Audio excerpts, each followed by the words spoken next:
Peuple du Burkina Faso, camarades combattants pour la liberté, pour la paix et l'indépendance réelle. C'est un plaisir pour moi et un honneur de m'adresser à vous en ce jour mémorable, marquant donc le 63e anniversaire de la proclamation de l'indépendance de notre chère patrie, le Burkina Faso. Mais avant tout propos, permettez-moi de rendre grâce à Dieu Tout-Puissant qui nous a permis aujourd'hui de pouvoir nous tenir ici et nous adresser à la nation entière. Permettez-moi également de rendre donc un hommage à tous ces combattants qui bravent vents et marées et qui nous permettent de survivre. Permettez-moi de rendre un hommage à tous ceux qui ont perdu la vie dans ce combat. Tous ceux qui sont aujourd'hui sur les lits d'hôpitaux et qui cherchent à recouvrer la santé, nous prions Dieu qu'il leur accorde meilleure santé. Et que ceux, les êtres chers que nous avons perdus, nous prions Dieu également que la terre libre du Burkina Faso leur soit légère. Camarades, permettez-moi une fois de plus de rendre hommage à tous ces fils et filles du Burkina Faso restés à l'arrière, qui ne ménagent aucun effort pour permettre à ceux qui sont au front de pouvoir se battre. Tous ceux qui contribuent à l'effort de guerre, tous ceux qui sont engagés, qui prient jour et nuit pour que la paix puisse revenir au Burkina Faso. J'irai aussi mettre en garde les valets locaux de l'impérialisme qui sont à l'arrière, ici avec nous, à l'intérieur du pays comme à l'extérieur, de changer de fusil d'épaule. Parce qu'il est temps qu'on arrête et qu'on puisse voir dans la même direction et agir pour que le Burkina puisse recouvrer la paix. Nous n'allons plus dérouler le tapis rouge à ces valets locaux parce qu'il y a un temps à toute chose. Il y a de cela plusieurs années, le Burkina Faso connaît sa page la plus sombre de l'histoire. De quoi s'agit-il? Ce terrorisme qui nous est imposé, qui nous endeuille et qui nous empêche de vivre n'est qu'une manifestation violente de l'impérialisme. Ces impérialistes, en plus de piller nos États, en plus de nous spolier, à travers les valeurs locaux qu'ils ont mis à la tête de nos États, États d'ailleurs qu'ils considèrent comme étant leur sous-préfecture, aujourd'hui a atteint son paroxysme en nous envoyant une horde de criminels qui tuent hommes, femmes et enfants. Nous supposons que c'est l'apogée de l'impérialisme et du néocolonialisme. Le vaillant peuple de Burkina Faso va les accompagner dans le déclin. Il y a un an de cela, nous nous sommes offusqués et nous nous sommes révoltés contre la manière de mener cette guerre. Le peuple nous a confié une mission. Nous ne doutons aucunement de notre peuple, de sa vaillance, de sa résilience. Ce peuple qui n'abdique jamais, qui n'abandonne pas, qui fait face à l'adversité. Nous avons décidé, en toute âme et conscience, de prendre la destinée de cette patrie et de mener la guerre. Parce que la guerre pourrait durer si jamais on ne la menait pas.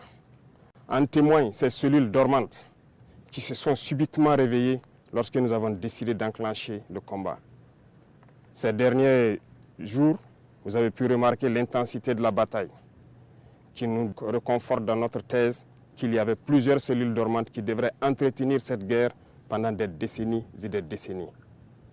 En engageant cette bataille, nous avons fait appel aux fils et aux filles de la nation.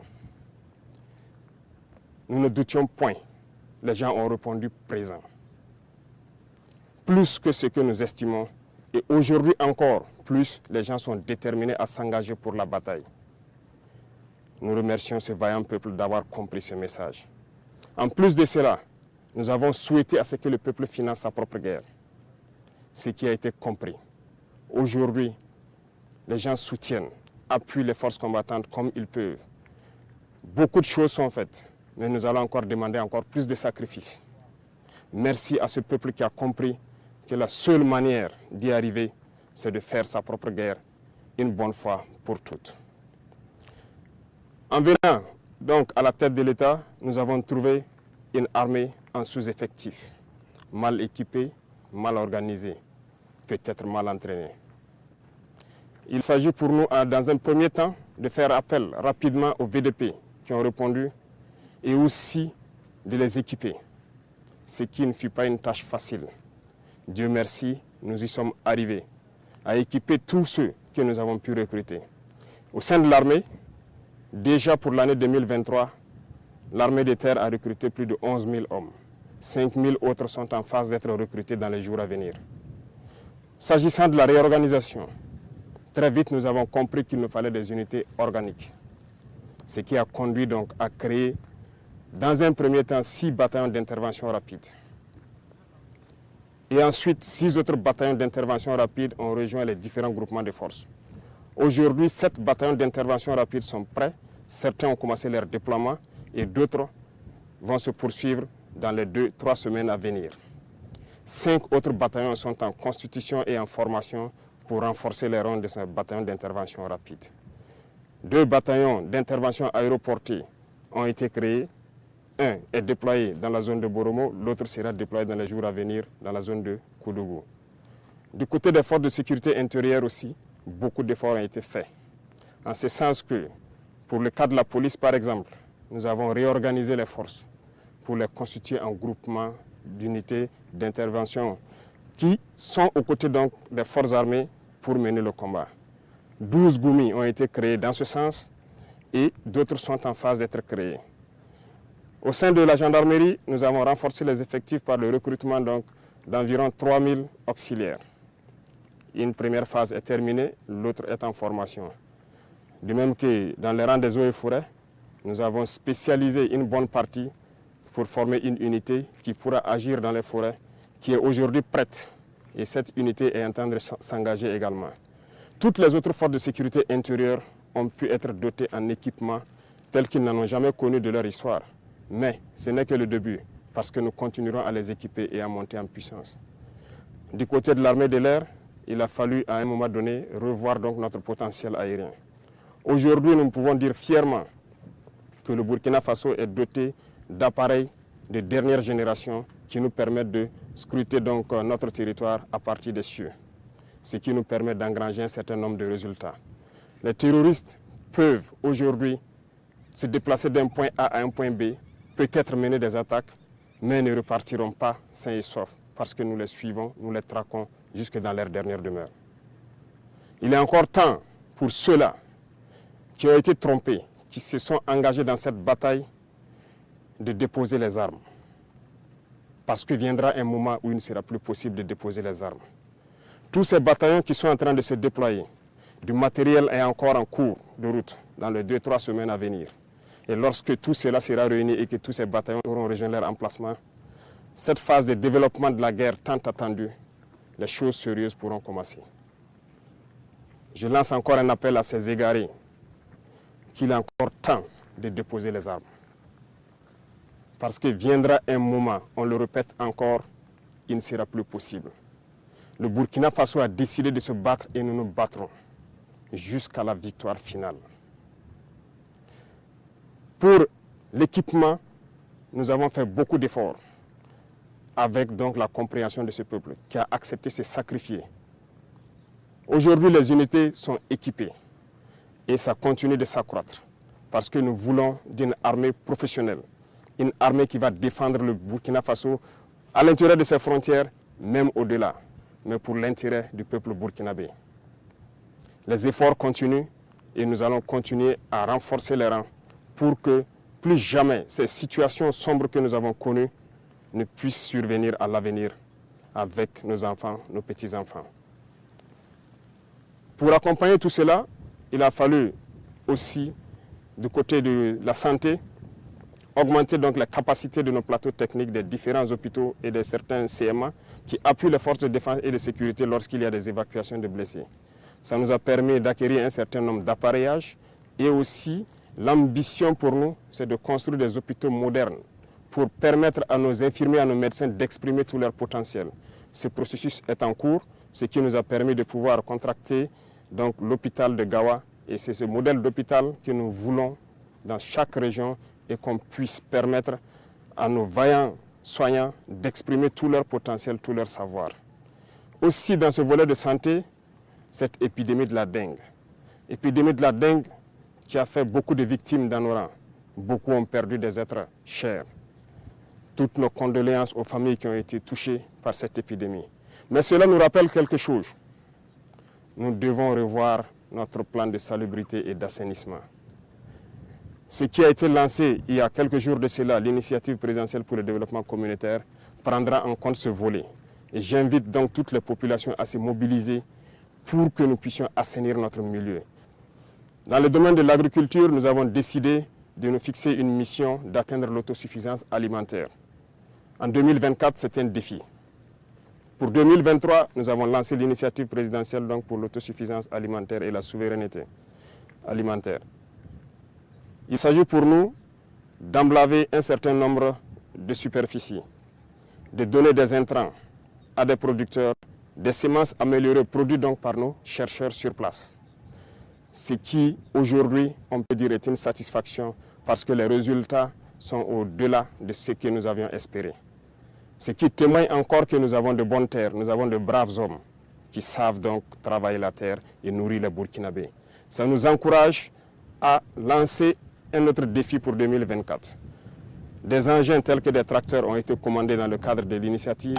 Les chercheurs ont été renforcés et on continue de les renforcer pour trouver les semences adéquates.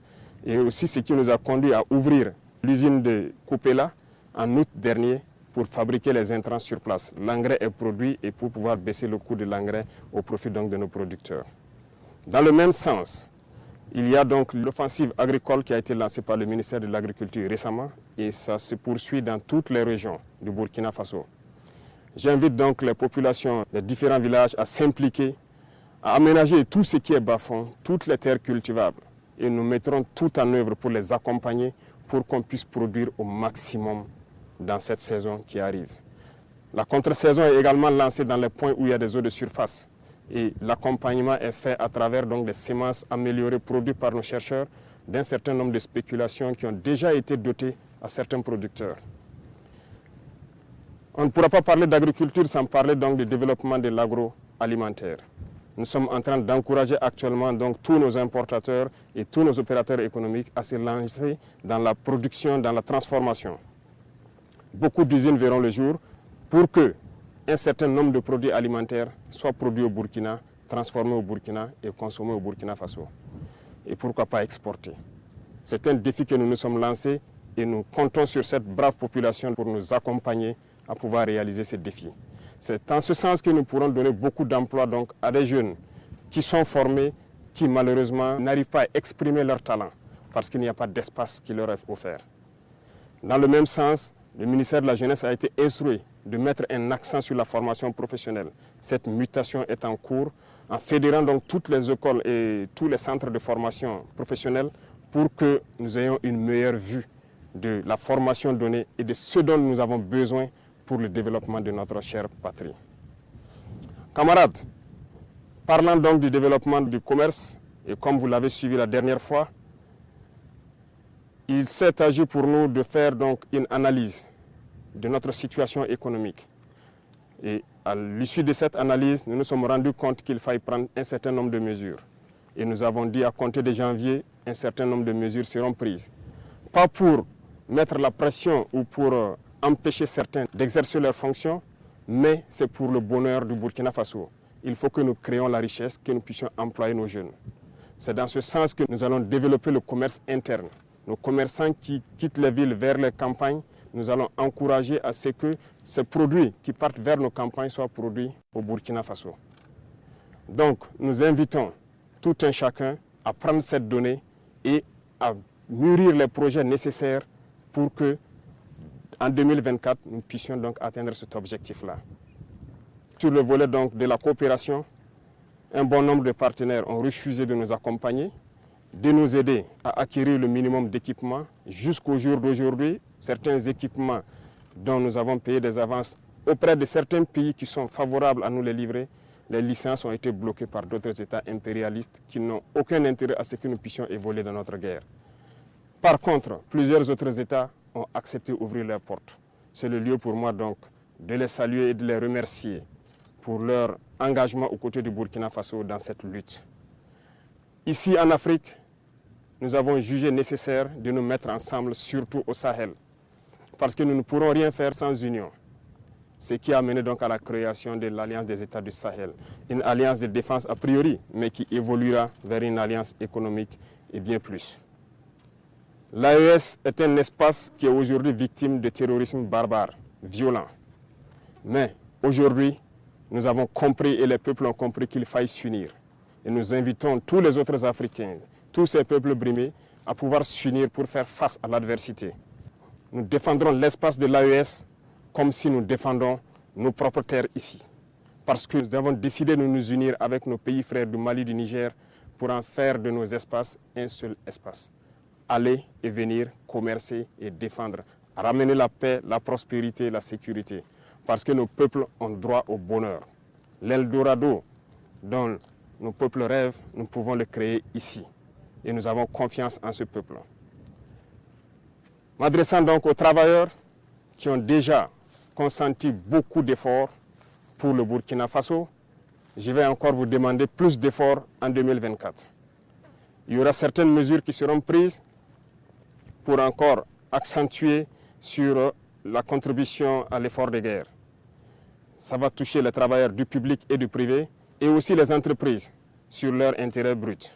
Le taux sera fixé, mais cela doit nous permettre de pouvoir augmenter premièrement la prime de nos vaillants VDP d'au moins 35% et aussi de les assurer une certaine assurance vie, de sorte que lorsqu'ils sont blessés ou lorsqu'ils tombent au champ d'honneur, que la prise en charge soit meilleure que ce que nous connaissons.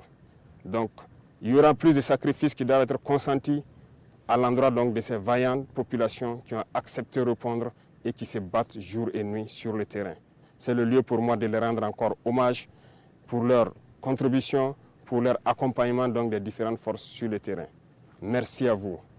Je ne saurais terminer mon propos sans remercier toutes ces forces combattantes qui se battent sur le terrain jour et nuit pour que nous, à l'arrière, nous puissions vaquer à nos occupations. Remercier donc tous ces travailleurs, commerçants, paysans et éleveurs qui se battent aussi et qui contribuent à ce que nous puissions mener cette guerre et libérer nos terres. Vive le Burkina Faso, la patrie ou la mort, nous vaincrons.